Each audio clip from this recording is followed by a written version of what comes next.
아유, 고기 맛 참 기가 막히네.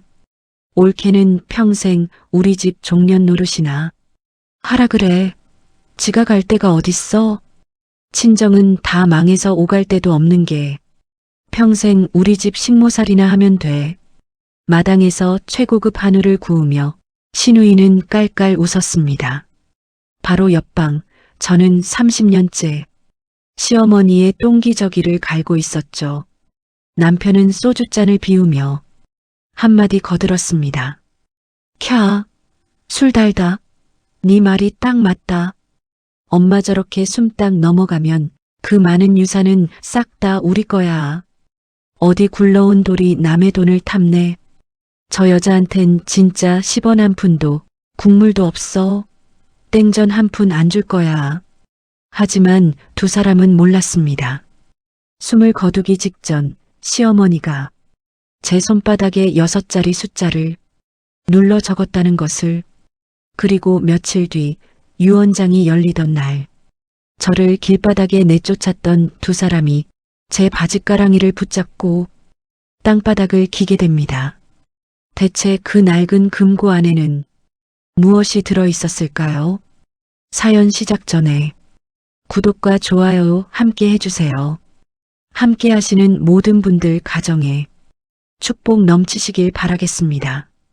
먼지가 뽀얗게 앉은 낡은 수첩과 빛바랜 병상 기록지가 책상 위에 나란히 놓여 있었어요.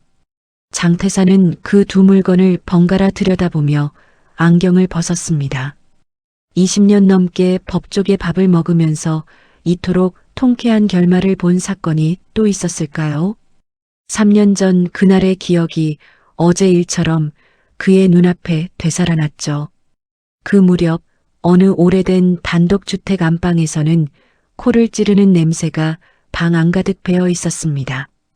이숙희는 이마에 맺힌 땀을 손등으로 훔치며 시어머니의 야윈 몸을 조심스레 돌려 눕혔어요. 어머니, 아파도 조금만 참으세요. 금방 깨끗하게 해드릴게요. 숙희가 축축한 기저귀를 걷어내며 나직이 속삭였습니다. 시어머니는 대답 대신 흐린 눈으로 며느리를 올려다볼 뿐이었죠. 숙희의 손길은 30년째 한결같았습니다. 벽에 걸린 빛바랜 가족사진 속에서 10년 전 집을 나간 아들 민수가 웃고 있었어요. 숙희는 그 얼굴을 한번 힐끗 보고는 다시 수건을 물에 헹궜습니다. 바로 그때 마당 쪽에서 왁자한 웃음소리가 담을 넘어 들어왔죠. 숯불 위에서 기름이 자글자글 튀는 소리, 잔이 부딪히는 소리가 뒤섞여 있었습니다. 영철아, 이 한우 좀 봐라. 입에서 살살 녹는다 아주. 시누이 김영희가 고기 한 점을 입에 넣으며 흥얼거렸어요. 남편 김영철이 소주잔을 비우고는 껄껄 웃었습니다. 엄마도 이제 얼마 안 남았어. 저 정도면 올해도 버텼지 뭐. 그러게 말이야. 근데 간병인 그거 돈 아깝잖아. 내가 다 잘랐어. 영희가 젓가락으로 고기를 뒤집으며 눈을 흘겼죠. 그럼 누가 똥오줌을 받아?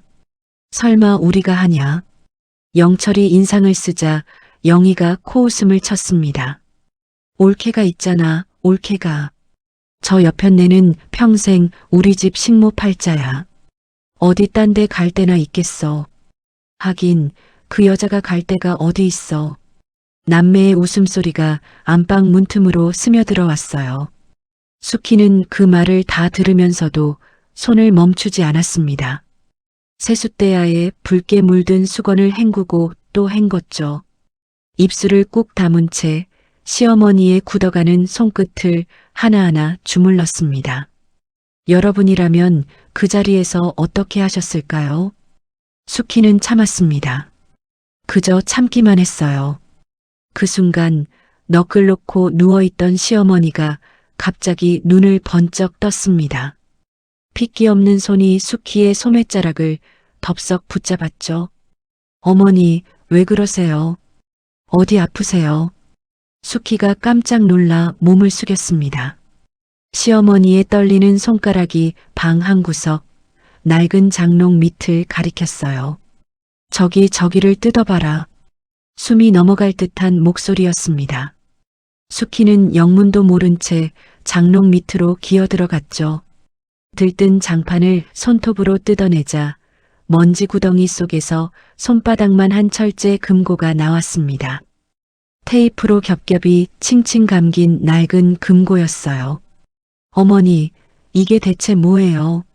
수키가 금고를 들고 돌아왔을 때 시어머니는 마지막 힘을 쥐어짜고 있었습니다. 떨리는 손끝으로 수키의 손바닥에 숫자를 하나하나 눌러 적었죠.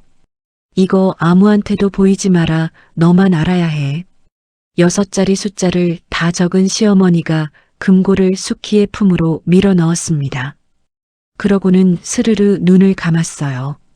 어머니, 정신 차리세요.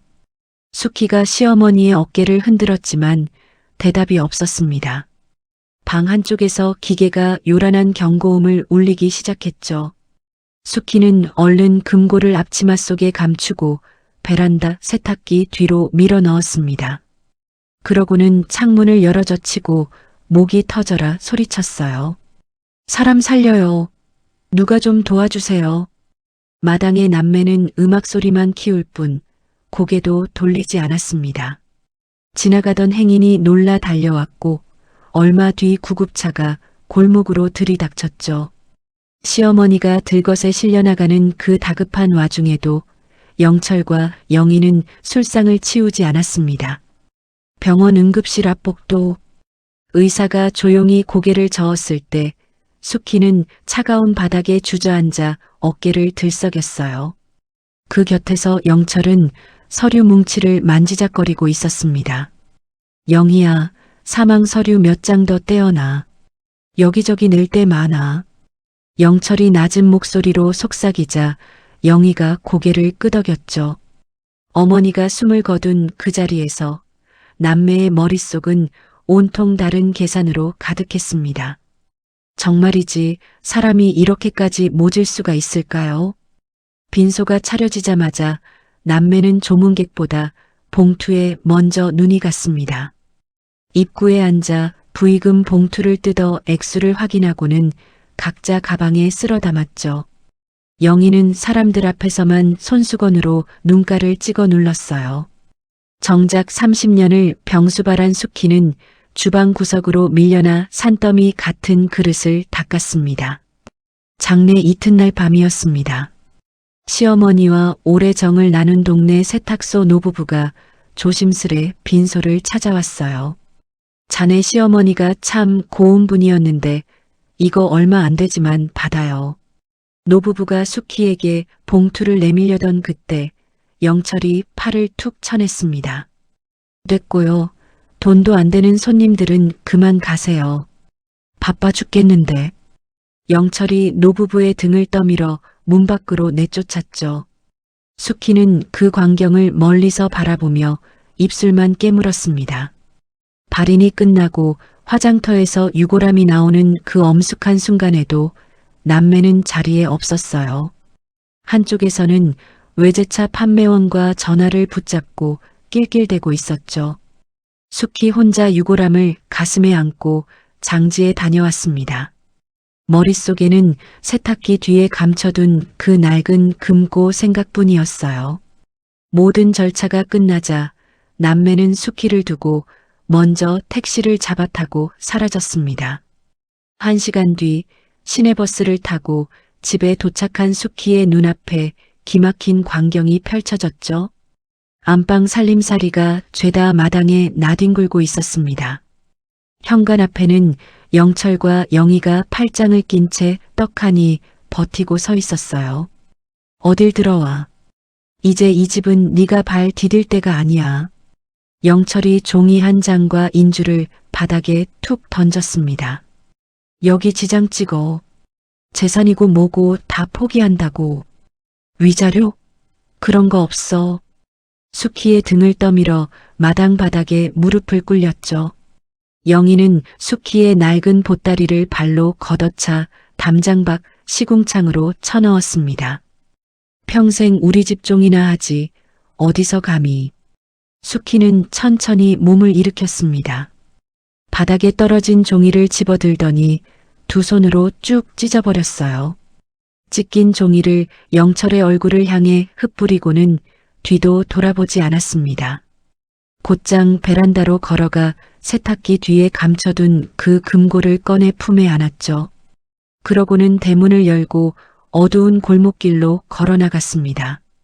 살을 애는 바람이 골목을 훑고 지나갔습니다. 수키는 얇은 외투 하나만 걸친 채 어두운 거리를 걷고 또 걸었어요. 품에 안은 금고가 유일한 온기였죠. 한참을 걷던 수키의 발길이 불 켜진 금은방 앞에서 멈췄습니다. 문을 밀고 들어선 수키가 왼손 약지에 낀 반지를 천천히 빼냈어요. 빛이 다 바랜 낡은 결혼 반지였습니다. 이거 얼마나 쳐주시나요? 수키가 반지를 유리 진열대 위에 올려놓으며 물었죠. 주인이 돋보기를 대보더니 시큰둥하게 말했습니다. 오래된 거네. 몇 푼 안 나와요. 그래도 괜찮겠소? 네, 괜찮아요. 얼마든 주세요. 수키의 목소리에는 흔들림이 없었습니다. 30년 세월을 손가락에 끼고 있던 그 반지가 몇 장의 지폐로 바뀌었어요. 그 돈으로 수키는 골목 끝 허름한 여관방 하나를 잡았습니다. 방은 곰팡내가 나고 벽은 얼음장처럼 차가웠죠. 수키는 이불도 펴지 않고 방바닥에 앉아 금고를 무릎에 올렸습니다. 꽁꽁 언 손끝으로 다이얼을 하나씩 돌렸어요.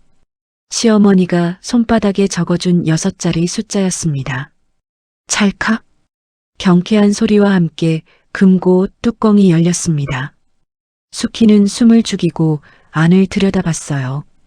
빳빳한 명함 한 장, 두툼한 서류 뭉치, 그리고 손바닥만 한 낡은 저장 장치 하나. 명함에는 강남의 큰 법률사무소 이름과 함께 이름 석자가 박혀 있었습니다. 장태산, 이게 어머니가 남기신 거였어.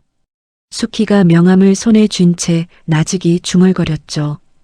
밤새 뒤척인 수키는 날이 밝자마자 명함 속 주소를 찾아갔습니다. 강남 한복판의 높다란 유리 건물이었어요. 행색이 초라한 수키를 안내 직원이 위아래로 훑어봤지만 이름을 대자 태도가 싹 달라졌습니다. 수키는 곧장 장태산의 방으로 안내를 받았죠. 이수키님 맞으시죠? 기다리고 있었습니다. 장태산이 자리에서 일어나 정중하게 인사했습니다. 저를 기다리셨다고요? 수키가 어리둥절한 얼굴로 되물었어요. 어머님께서 눈을 감으시자마자 병원에서 저한테 바로 연락이 왔습니다. 미리 그렇게 약속이 돼 있었거든요. 장태산이 차분한 목소리로 설명을 이어갔죠. 연락받은 그날 밤을 세워서 어머님 앞으로 된 집이며 통장이며 전부 손도 못 대게 묶어뒀습니다. 수키는 그 말이 무슨 뜻인지 얼른 이해가 되지 않았습니다. 바로 그 시각 은행 창구에서는 한바탕 소동이 벌어지고 있었어요. 영철과 영희가 어머니의 통장을 내밀며 돈을 찾으려던 참이었죠. 이 통장 지금 전부 막혀 있어서 한 푼도 못 내드립니다. 창구 직원이 난처한 얼굴로 말했습니다. 뭐라고? 우리 엄마 돈을 왜 우리가 못 찾아? 영철이 목소리를 높이며 창구를 손바닥으로 쾅 내리쳤어요. 법률사무소에서 미리 다 조치를 해놨더라고요. 저희도 어쩔 수가 없어요. 직원이 뒤로 물러서며 대답했습니다.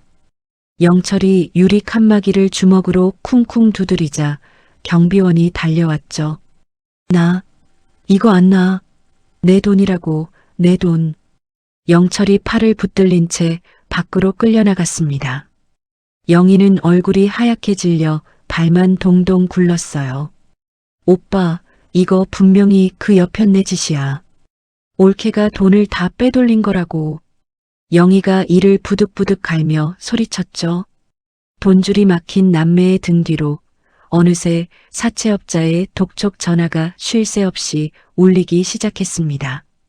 한편 사무실에서는 숙희가 떨리는 손으로 저장 장치 속 영상을 재생하고 있었어요.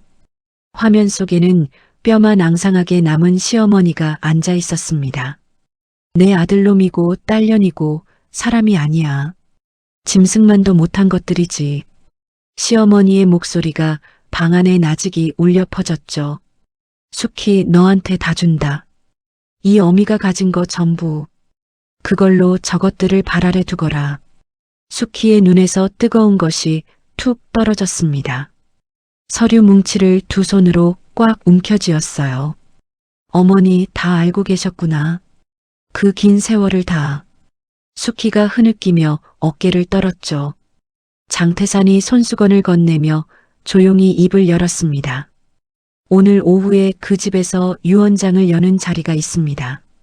제가 거기에 가야 하나요? 숙희가 손등으로 눈물을 훔치며 물었어요. 가셔야죠. 그동안 겪으신 걸 생각하면 당당하게 들어가셔야 합니다. 뒷일은 제가 다 준비해뒀습니다. 장태산의 눈빛이 서늘하게 빛났습니다. 그는 비서를 불러 숙희를 최고급 살롱으로 안내하게 했죠. 몇 시간 뒤 거울 앞에 선 숙희의 모습은 완전히 다른 사람이 되어 있었습니다. 단정하게 빗어넘긴 머리, 몸에 꼭 맞는 정장, 굽 높은 구두, 초라한 식모의 그림자는 어디에도 없었어요. 같은 시각 남매는 법률사무소에서 온 문자 한 통에 잔뜩 들떠 있었습니다. 유산 상속 자리에 나오라는 연락이었죠. 영희야, 드디어 우리 엄마 재산 받는 날이다. 이것 봐, 대출까지 받아서 옷 쫙 빼입었어. 영철이 새로 산 양복깃을 매만지며 희죽 웃었습니다. 오빠, 우리 이제 팔자 폈어. 저 낡은 집이랑 빌딩이랑 다 우리 거잖아. 영희가 샴페인 잔을 세팅하며 콧노래를 불렀죠. 두 사람은 어머니가 살던 집 거실에 앉아 유언장이 열리기만을 기다렸습니다. 약속한 시간 검은 정장을 빼입은 장태산이 덩치 큰 경호원 둘을 데리고 들어섰어요. 거실 공기가 순식간에 얼어붙었습니다. 장태산이 서류 가방에서 두툼한 유언장을 꺼내 탁자 위에 올려놓았죠. 자, 뭘 그렇게 뜸을 들여요. 얼른 집 명의부터 바꿔주고 통장 막은 것도 풀어요. 영철이 탁자를 손바닥으로 툭툭 치며 재촉했습니다.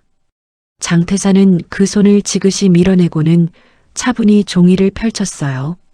고인의 재산 목록을 읽겠습니다. 강남에 있는 건물 2채, 재개발 예정지 한 곳.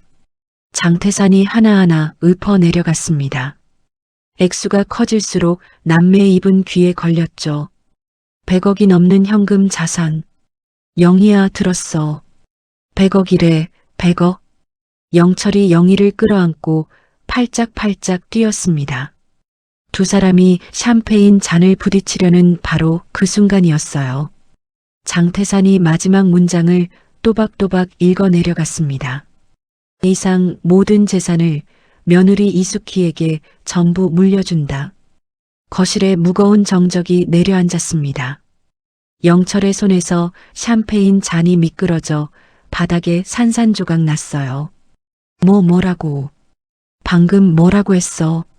영철이 유언장을 빼앗아 들고 미친 듯이 글자를 훑쳤습니다. 두 다리에 힘이 풀려 그 자리에 털썩 주저앉았죠. 이거 사기야. 우리 엄마가 이럴 리가 없어. 영희가 장태산의 멱살을 잡으려 달려들었습니다. 하지만 경호원이 한 발 앞서 영희의 팔을 붙잡아 바닥에 눌렀어요. 바로 그때 굳게 닫혀있던 현관문이 스르르 열렸습니다. 또각또각 구두 소리가 거실 안으로 걸어 들어왔죠. 고개를 든 남매의 눈이 커다래졌습니다. 평생 부려먹던 식모가 몰라볼 만큼 달라진 모습으로 그 자리에 서 있었어요. 숙희는 바닥에 나뒹구는 영철을 서늘한 눈으로 내려다봤습니다. 이 집, 이제 내 이름으로 넘어왔어. 짐 싸서 나가. 숙희의 목소리는 낮고 단단했죠. 이 미친 늙은이 꼬드겨서 재산 가로챈 사기꾼 주제에 영철이 악을 쓰며 달려들려 했지만 경호원 손에 막혔습니다. 영희가 바닥에서 고개를 쳐들고 소리쳤어요. 우리도 자식이야. 우리 목 내놓으라고 소송할 거야. 두고 봐. 그 말에 장태산이 서류 가방을 열더니 사진 뭉치를 거실 바닥에 차르르 흩뿌렸습니다. 간병인 돈을 가로챈 내역, 어머니를 방치한 그동안의 행적이 고스란히 담긴 사진들이었죠. 숙희가 그 사진 한 장을 구두굽으로 지그시 밟았습니다. 소송? 좋지. 이걸로도 한번 해볼래. 숙희가 경호원들을 향해 조용히 손짓했어요. 저것들 마당 밖으로 내보내. 경호원들의 손이 남매의 뒷덜미를 낚아챘습니다. 버둥거리는 영철과 영희가 짐짝처럼 질질 끌려나갔어요. 나 이거 놓으라고. 여기가 어디라고 감히.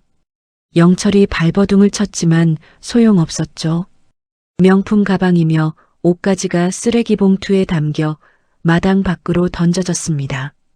육중한 대문이 쾅 소리를 내며 굳게 잠겼어요. 한겨울 길바닥에 나앉은 남매는 이를 부득부득 갈았습니다. 오빠, 이대로 못 끝내. 저 여편네 사회에서 완전히 매장시켜버릴 거야. 영희가 콧김을 뿜으며 씩씩거렸죠. 며칠 뒤 남매는 근처 찜질방 구석에 자리를 잡고 머리를 맞댔습니다. 영희는 평생 모은 비상금의 사채까지 끌어다 브로커 변호사에게 갖다 바쳤어요. 유언장 무효로 만들어주세요. 돈은 얼마든 드릴 테니까. 영희가 봉투를 내밀며 애원하듯 말했습니다. 동시에 남매는 구독자가 100만이나 되는 소문난 유튜버를 찾아갔죠. 돈 두둑이 챙겨드릴 테니까 그 여편네 아주 나쁜 년으로 만들어주세요. 영철이 두툼한 봉투를 슬쩍 밀어 넣었습니다. 며칠이 지나자 인터넷이 발칵 뒤집혔어요. 시어머니를 방에 가둬놓고 500억을 빼앗은 악독한 며느리. 자극적인 제목의 영상이 순식간에 퍼져나갔습니다. 유튜버는 숙희의 동선을 캐내 길목에서 마이크를 들이밀었죠. 어디서 몰려왔는지 사람들이 숙희의 차에 날달걀을 던지기 시작했습니다. 살인자, 노인 등쳐먹은 도둑년, 돈에 매수된 친척들까지 피켓을 들고 저택 앞에 진을 쳤어요. 숙희는 그 소란을 뚫고 집으로 들어와 소파에 힘없이 몸을 묻었습니다. 관자놀이를 지그시 누르며 눈을 감았죠. 바로 그때 뒷문으로 장태산이 조용히 들어섰어요. 이숙희님, 걱정 마십시오. 이제 저희가 반격할 차례입니다. 장태산의 목소리에는 여유가 배어 있었습니다. 저 사람들이 너무 악착 같아요. 무섭기까지 하네요. 숙희가 나직이 한숨을 내쉬었죠. 악착 같은 만큼 더 크게 무너지는 법이죠. 우선 저 영상부터 싹 지우겠습니다. 장태산은 유튜버가 속한 회사 대표에게 곧장 손해배상을 청구했습니다. 동시에 법원에는 그 영상을 당장 내리게 해달라고 요청을 넣었어요. 수십억짜리 청구서에 회사 대표는 얼굴이 새하얗게 질렸습니다. 영상 전부 내려. 지금 당장. 우리 회사 통째로 날아가게 생겼잖아. 대표가 유튜버에게 불같이 소리쳤죠. 겁을 잔뜩 먹은 유튜버는 검은 옷을 입고 카메라 앞에 앉았습니다. 허리를 90도로 꺾으며 눈물의 사과 영상을 올렸어요. 제가 확인도 안 하고 잘못된 정보를 퍼뜨렸습니다. 정말 죄송합니다. 인터넷을 달구던 소문은 하루아침에 쑥 들어가 버렸죠. 장태산의 반격은 거기서 멈추지 않았습니다. 그는 남매가 고용한 브로커 변호사의 사무실을 직접 찾아갔어요. 당신 예전에 저지른 일들 여기 다 정리해뒀습니다. 재판날 안 나오는 게 서로한테 좋을 텐데요. 장태산이 서류한 뭉치를 책상에 툭 올려놓았습니다. 브로커 변호사의 손이 부들부들 떨렸죠. 드디어 재판 날이 밝았습니다. 그런데 남매가 믿었던 브로커 변호사는 코빼기도 보이지 않았어요. 당황한 영철은 급하게 아무 변호사나 세우고 돈으로 매수한 친척을 증인석에 앉혔습니다. 저 며느리가 시어머니를 굶기고 방에다 가뒀어요. 제가 두 눈으로 똑똑히 봤습니다. 친척이 천연덕스럽게 거짓말을 늘어놓았죠. 바로 그 순간 법정 앞 화면에 영상 하나가 켜졌습니다. 또렷한 정신으로 유언을 읽어내려가는 시어머니의 모습이었어요. 의사와 공증인이 곁에서 지켜보고 있었죠. 이어서 두 번째 영상이 재생됐습니다. 거짓 증언을 한 그 친척이 재판 전날 밤 영철에게서 돈 봉투를 받는 장면이었어요. 자, 이대로만 말하면 돼. 대사 틀리지 말고. 영상 속 영철의 목소리가 법정에 그대로 울려 퍼졌습니다. 법정 안이 순식간에 웅성거렸죠. 친척은 얼굴이 벌개져 고개를 푹 숙였습니다. 급하게 세운 변호사는 서류를 덮고 슬그머니 자리에서 일어나 버렸어요. 영철아, 이거 어떻게 된 거야? 영희가 사색이 되어 오빠의 옷소매를 붙잡았습니다.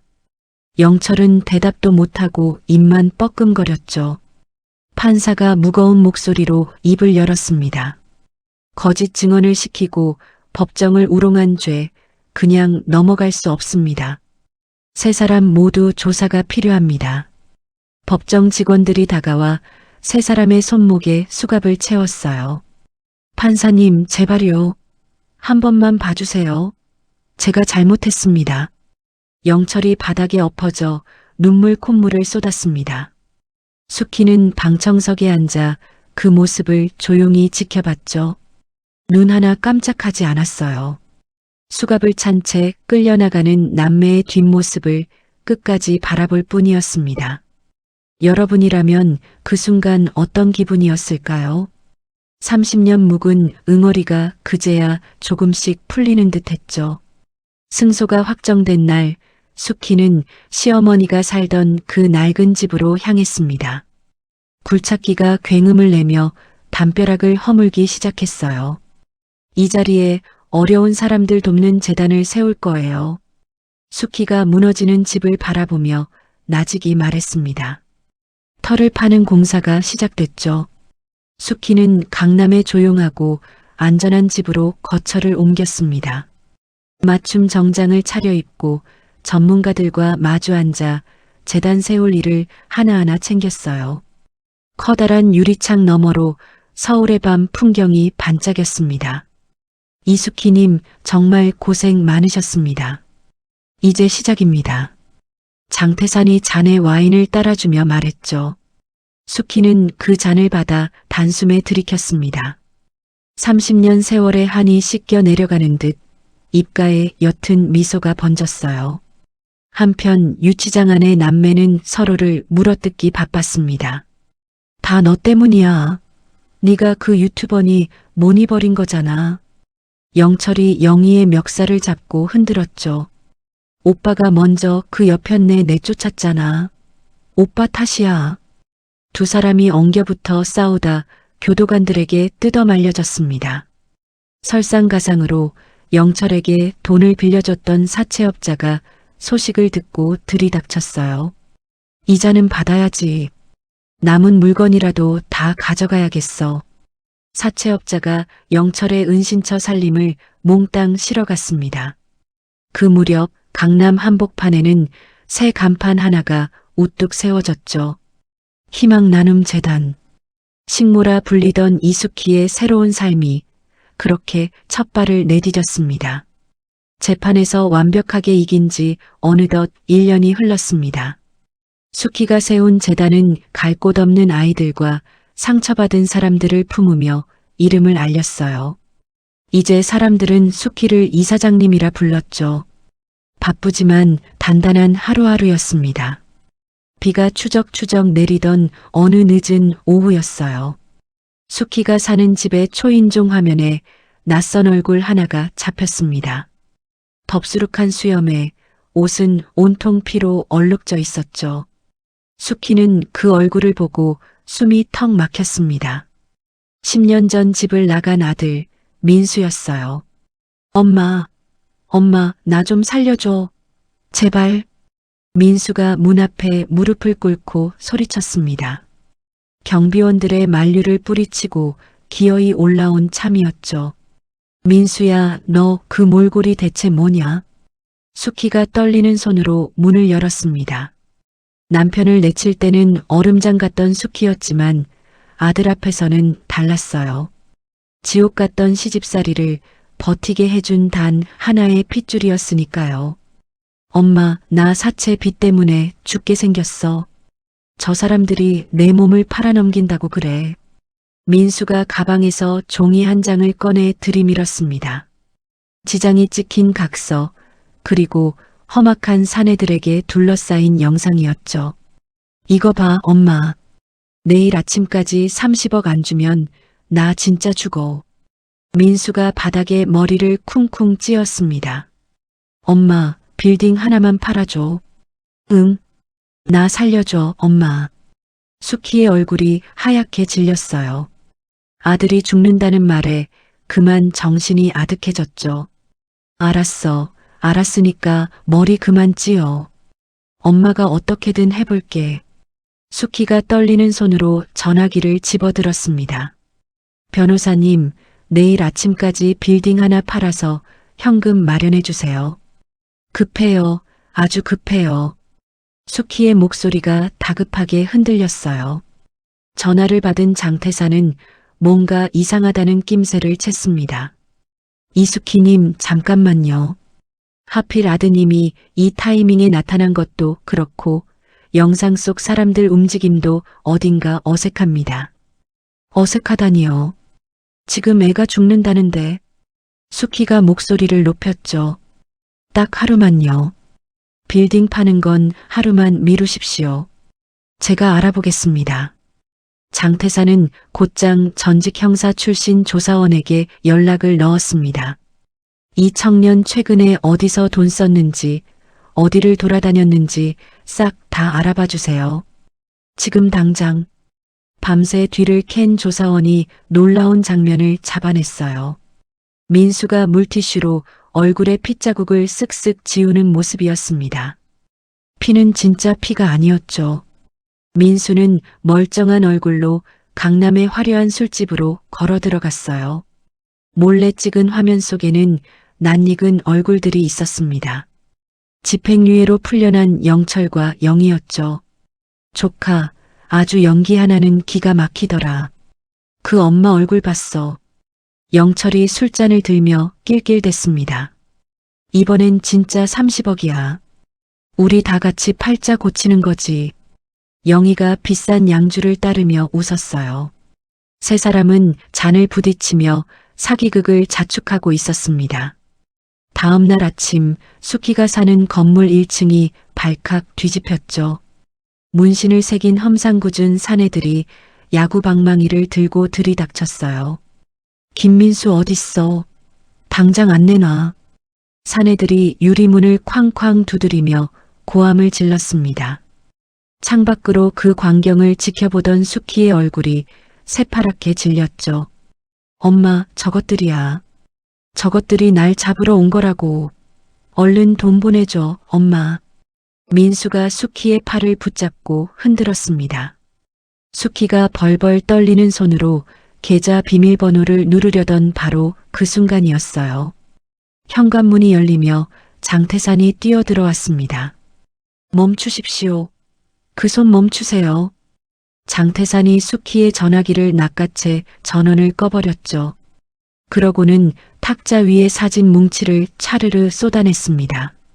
술집에서 세 사람이 웃으며 건배하는 사진들이었어요. 이게 뭐예요, 변호사님. 수키의 눈동자가 흔들렸습니다. 보십시오. 아드님이 저 아래 있는 저 깡패들, 하루 20만 원 주고 고용한 배우들입니다. 장태산이 종이 한 장을 짚으며 말했죠. 각서도 영상도 전부 뒷골목 스튜디오에서 만든 가짜입니다. 처음부터 끝까지 다 짜고 친 겁니다. 수키는 그 자리에 얼어붙었습니다. 천천히 고개를 돌려 아들을 바라봤어요. 민수야, 이게 사실이니? 수키의 목소리가 가늘게 떨렸습니다. 엄마, 그게 아니라 내 말 좀 들어봐. 어쩔 수 없었어. 민수가 변명하려 손을 뻗었죠. 수키는 그 손을 냉정하게 쳐냈습니다. 가슴 한구석에 남아있던 마지막 정마저 그 순간 싸늘하게 식어버렸어요. 엄마가 너한테는 그래도 뭐가 남아있을 줄 알았다. 수키가 조용히 입을 열었습니다. 변호사님, 경찰 불러주세요. 저 아이도 예외 없이.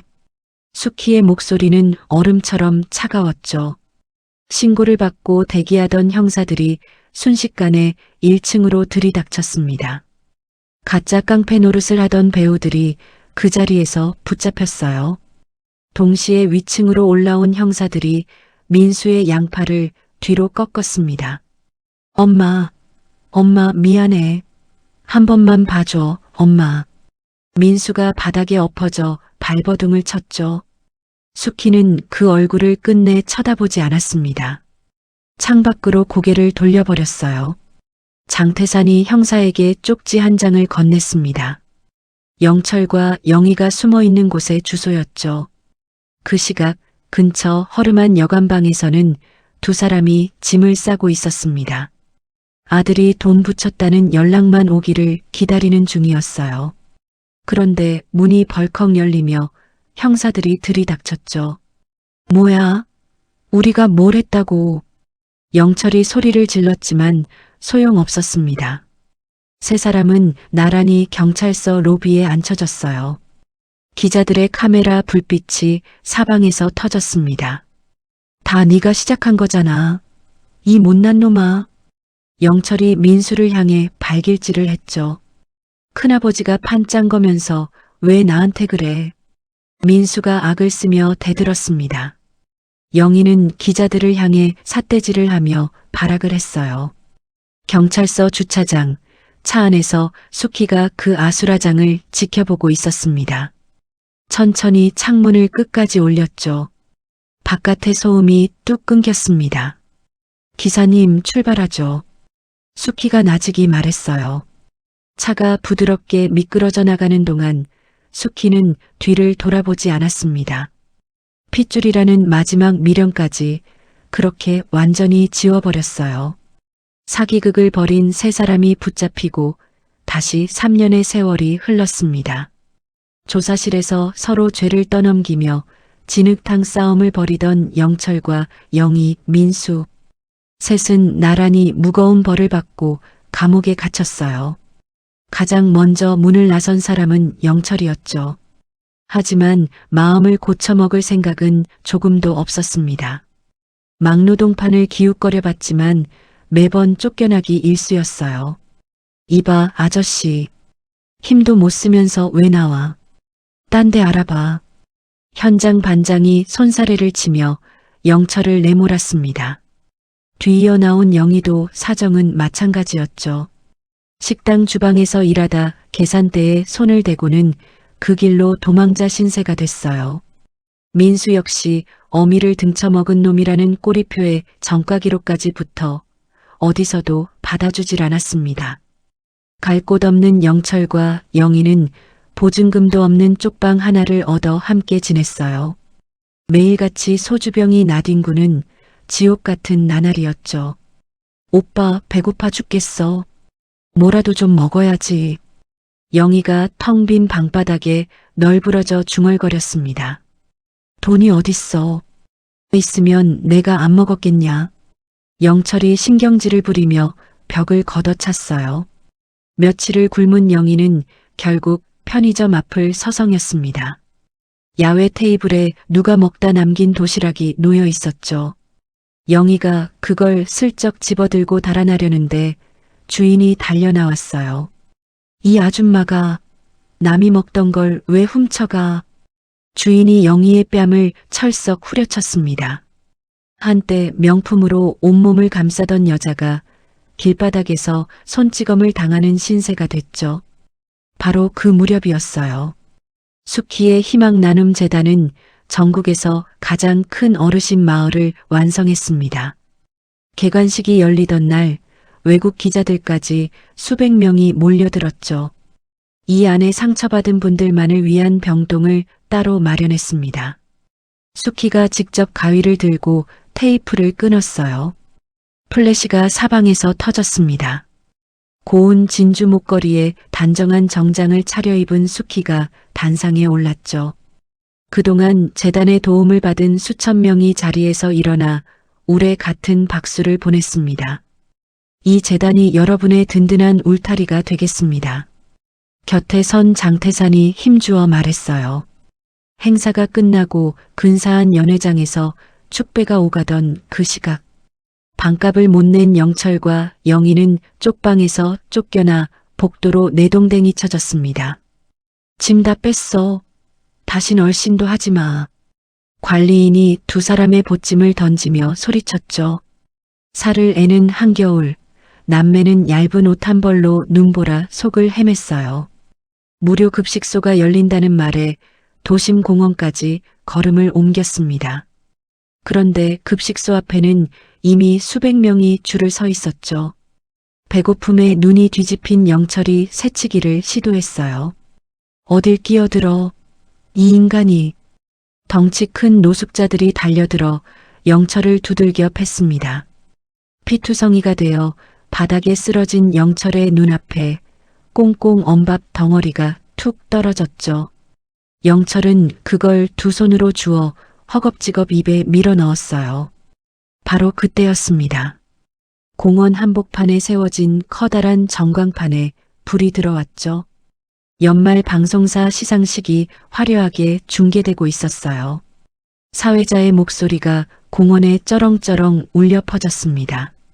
올해 가장 영향력 있는 여성상 수상자를 소개합니다. 카메라가 한 사람을 비추자 우아한 자태의 수키가 단상으로 걸어 나왔죠. 전광판을 가득 채운 그 얼굴을 본 영철의 손이 멈췄습니다. 씹던 밥알이 입가에서 툭툭 흘러내렸어요. 저 옆편니가 어떻게 저기에. 영철의 목소리가 가늘게 떨렸습니다. 영희는 전광판을 올려다보며 넋을 놓았죠. 우리가 우리 손으로 저걸 걷어찼어. 저 어마어마한 걸. 영희의 입에서 마른 신음이 새어나왔어요. 내가 왜 그랬을까? 내가 대체 무슨 짓을 한 거야? 영철이 두 손으로 얼굴을 감싸 쥐었습니다. 지난 세월 벌인 일들이 한꺼번에 머릿속을 후벼 팠죠. 전광판 속 수키는 여유로운 미소로 상을 받아들었어요. 그 미소가 두 사람의 가슴을 후벼 파고 지나갔습니다. 지나가던 사람들이 넋나간 남매를 흘깃 보고는 걸음을 재촉했죠. 한편 시상식을 마친 수키는 경호원들의 호의를 받으며 차에 올랐어요. 최고급 세단이 공원 앞 신호에 잠시 멈춰 섰습니다. 차창 밖으로 눈밭에 주저앉은 초라한 두 사람의 그림자가 스쳐 지나갔죠. 수키는 그쪽으로 눈길 한 번 주지 않았습니다.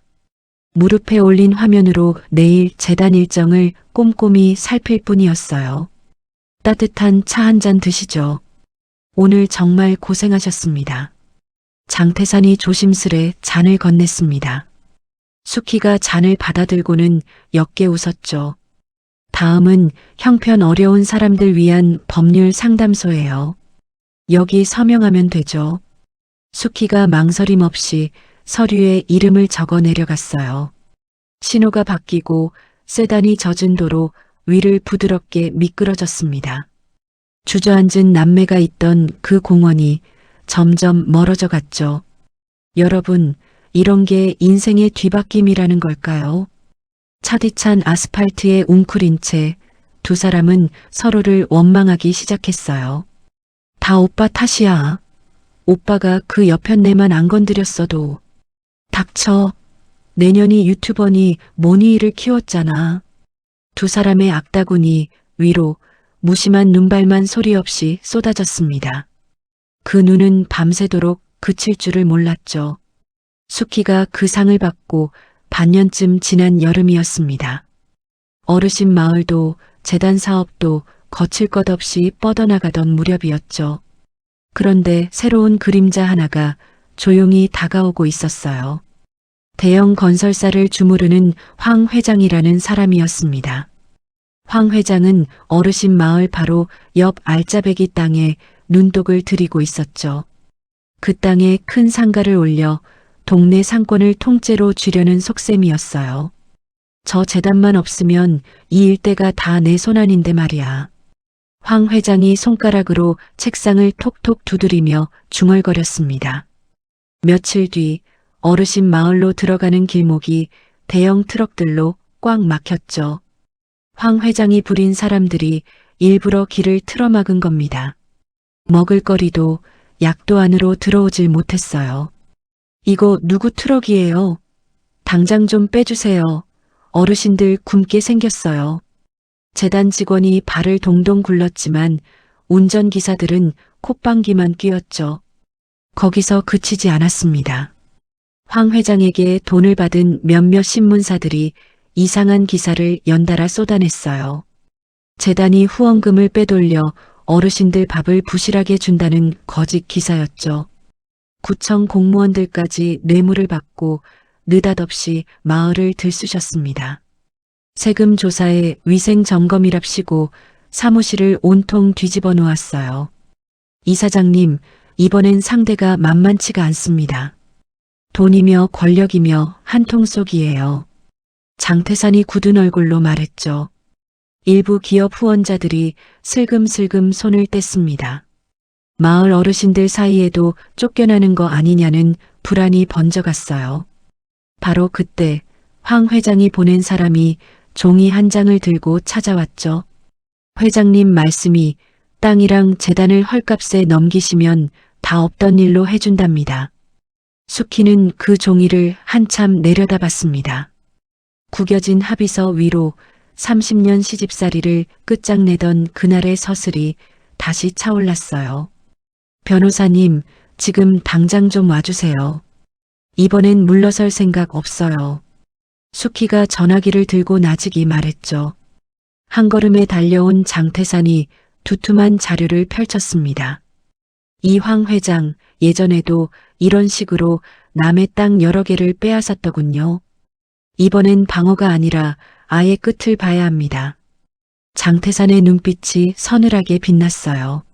로펌의 조사팀과 흥신소 사람들이 총동원됐습니다. 황 회장 회사의 돈이 어디로 흘러가는지 밤낮 없이 캐기 시작했죠. 며칠 뒤 장태산은 지하 주차장 차 안에서 한 사람을 은밀히 만났습니다. 황 회장 밑에서 온갖 수모를 당해온 회사의 돈 관리 담당자였어요. 저도 더는 못 참겠습니다. 이거 다 가져가세요. 담당자가 작은 저장 장치 하나를 내밀었죠. 그 안에는 황 회장이 뒷돈을 뿌린 명단과 몰래 빼돌린 돈의 내역이 고스란히 담겨 있었습니다. 숙희는 그 자료를 들고 가장 영향력 있는 방송사 취재팀을 조용히 만났어요. 세상에 다 알려주세요. 하나도 빠짐없이요. 숙희가 자료를 건네며 단단한 목소리로 말했죠. 방송이 나가기로 한 날 저녁이었습니다. 승리를 확신한 황 회장이 숙희를 고급 일식집으로 불러냈어요. 이제 그만 도장이나 찍읍시다. 어차피 당신은 못 이겨. 황 회장이 비웃음을 흘리며 술잔을 들었죠. 숙희는 그 잔을 받지 않았습니다. 대신 탁자 위에 놓인 합의서를 가위로 반듯하게 잘라버렸어요. 난 안 팔아요. 그리고 오늘 밤 텔레비전이나 잘 챙겨보세요. 숙희가 손목시계를 툭 가리키고는 방을 유유히 빠져나갔습니다. 밤 11시 온 나라에 방송이 흘러나왔죠. 황 회장이 뒷돈을 뿌린 장부와 그 돈을 받아먹은 공무원들의 이름이 그대로 드러났어요. 가리지도 않고 하나하나 낱낱이 폭로됐습니다. 다음 날 아침 주식시장이 열리자마자 황 회장 회사의 주가가 바닥으로 곤두박질 쳤죠. 돈을 못 받은 하청업체 사람들이 회사 로비로 몰려와 아우성을 쳤어요. 내 돈 내놔. 우리 식구들 다 굶게 생겼다고. 검찰 수사관들이 회사와 구청을 동시에 덮쳐 서류를 박스째 실어갔습니다. 길목을 막고 있던 트럭들도 죄다 견인차에 끌려갔죠. 황 회장은 몰래 비행기를 타고 도망치려다 공항에서 덜미를 잡혔어요. 이거 나. 내가 누군 줄 알아. 놓으라고. 황 회장이 수갑을 찬 채 발버둥을 쳤지만 소용없었습니다. 빚더미에 사람들까지 돈을 죄다 빼가면서 회사는 한 달 만에 흔적도 없이 무너졌죠. 그토록 삼키려 애쓰던 어르신 마을 옆 알짜배기 땅. 그 땅이 고스란히 경매로 나오게 됐습니다. 수키는 장태산을 앞세워 그 경매에 참여했어요. 달려드는 사람 하나 없는 틈을 타 원래 값의 절반도 안 되는 돈으로 그 땅을 손에 넣었죠. 제 땅을 빼앗으려던 사람의 땅이 결국 제 것이 됐네요. 수키가 나직이 웃으며 말했습니다. 거대한 자본의 횡포를 무너뜨리고 적의 심장이던 땅까지 손에 쥔 겁니다. 재단의 위상은 이제 누구도 건드릴 수 없는 자리에 올라섰어요. 새로 얻은 드넓은 땅 한가운데 선 수키가 측량 도면을 천천히 살펴봤죠. 바람이 시원하게 불어왔습니다. 수키의 입가에 거칠 것 없는 승자의 묵직한 미소가 번졌어요. 기업과의 큰 싸움에서 이기고 어르신 마을이 더 단단해진 어느 가을날이었습니다. 수키가 재단 장부를 넘겨보다가 문득 손을 멈췄어요. 지난 3년 동안 다달이 큰 돈을 이름도 없이 보내온 계좌가 하나 있었죠. 변호사님, 이 사람이 누군지 좀 알아봐 주세요. 궁금하네요. 수키가 장부를 짚으며 말했습니다. 며칠 뒤 장태산이 서류 한 장을 들고 찾아왔어요. 이거 참 인연이라는 게 신기합니다. 그 익명 후원자가 누군지 아십니까? 장태산이 옅게 웃으며 입을 열었죠. 예전에 어머님 장례식 첫날 밤 문전박대를 당했던 그 세탁소 노부부. 그 댁 아드님이었습니다. 수키의 눈이 커다래졌습니다.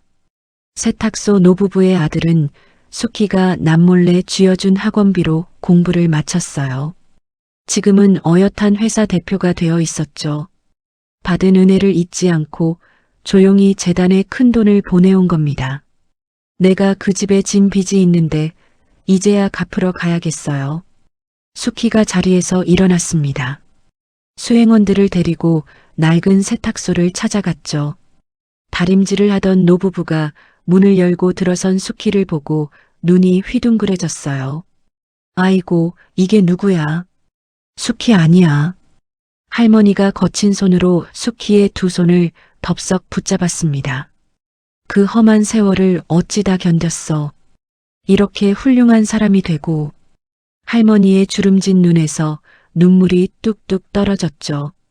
어머니, 아버님, 그때 저한테 삶은 고구마 하나 건네주신 거 저 아직도 못 잊어요.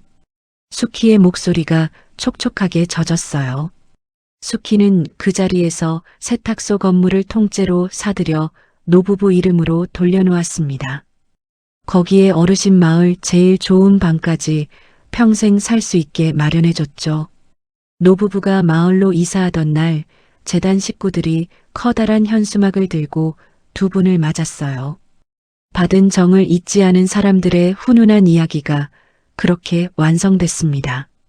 한편 수키의 마을이 따뜻한 정으로 넘쳐나던 그 무렵 길거리를 떠돌던 영철과 영희는 굶주림에 못 이겨 마을 근처까지 흘러들었어요. 오빠, 저기 식당 뒤에 음식 쓰레기 나온대. 최고급 재료 남은 거. 영희가 침을 삼키며 속삭였죠. 진짜야. 사람 없는 새벽에 넘어가자. 영철의 눈이 번들거렸습니다. 두 사람은 인적 없는 새벽을 노려 높다란 철조망 담을 넘기로 했어요. 영철이 낡은 쓰레기통을 밟고 철조망 위로 기어 올랐죠. 그런데 발이 미끄러지면서 두꺼운 옷자락이 날카로운 쇠가시에 콱 걸려버렸습니다. 이거 왜 안 빠져? 영철이 발버둥을 칠수록 철조망은 더 깊이 파고들었어요. 뒤따라 오르던 영희도 꼭대기에서 중심을 잃고 엉켜버렸죠. 두 사람이 나란히 철조망에 대롱대롱 매달린 신세가 됐습니다.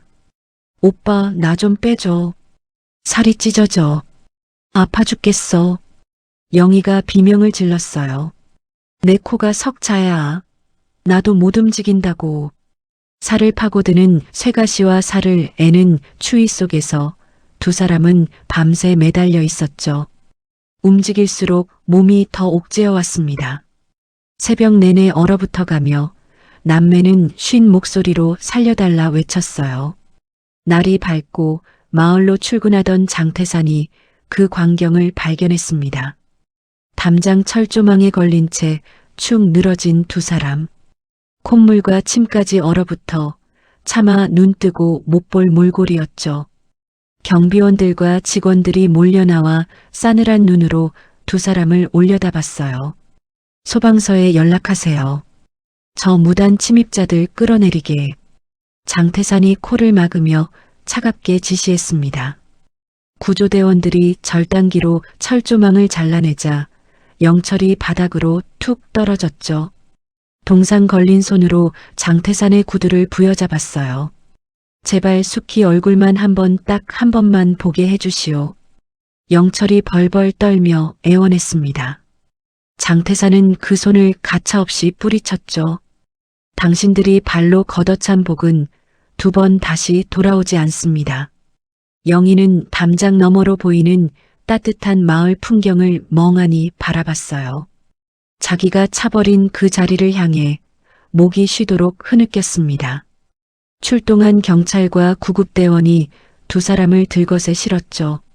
신원도 알 수 없는 떠돌이 병자로 분류되어 외진 곳의 병원으로 옮겨졌어요. 평생 욕심만 부리며 살던 영철은 얼어붙은 발가락을 잘라내야 했습니다. 영희는 오래 굶은 탓에 병상에 몸이 묶인 신세가 됐죠. 찾아오는 이 하나 없는 차가운 병실에서 두 사람은 천장만 올려다봤어요. 그 집 계약서가 어디 있더라. 분명 내 이름이었는데. 영철이 헛것을 보는 사람처럼 중얼거렸습니다.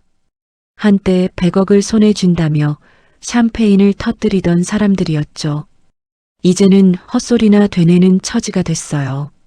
여러분, 뿌린 대로 거둔다는 게 이런 걸까요?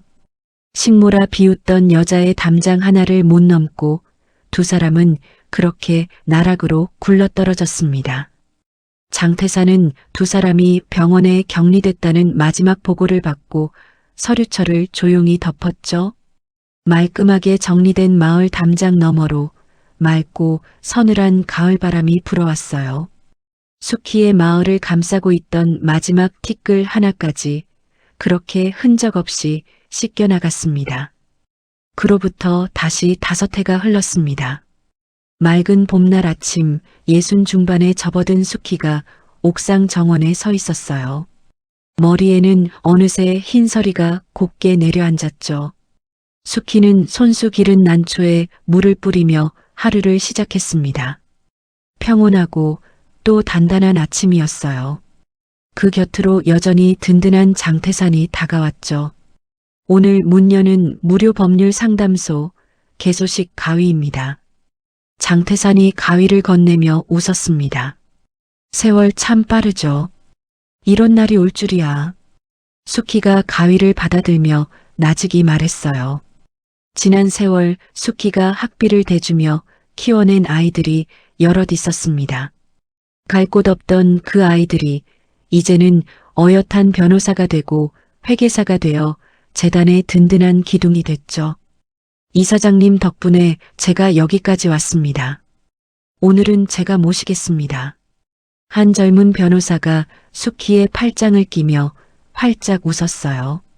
상담소 개소식 자리, 단상에 오른 숙희가 사람들의 손을 하나하나 맞잡았습니다. 억울한 일을 당한 여인들의 손이었죠. 절대 물러서지 마세요. 뒤에 우리가 있으니까요. 숙희의 목소리에 진심이 묻어났어요. 여기저기서 사람들이 자리를 박차고 일어나 박수를 보냈습니다. 행사가 끝나고 수키는 집무실로 돌아와 커다란 금고를 열었죠. 그 안에서 낡은 철제 금고 하나를 꺼냈어요. 30년 전 시어머니가 장롱 밑에 숨겨두었던 바로 그 금고였습니다. 수키는 금고 속에 남아있던 빛바랜 유언장과 낡은 수첩을 꺼내 들었죠. 한 장씩 종이 자르는 기계에 천천히 밀어 넣었어요.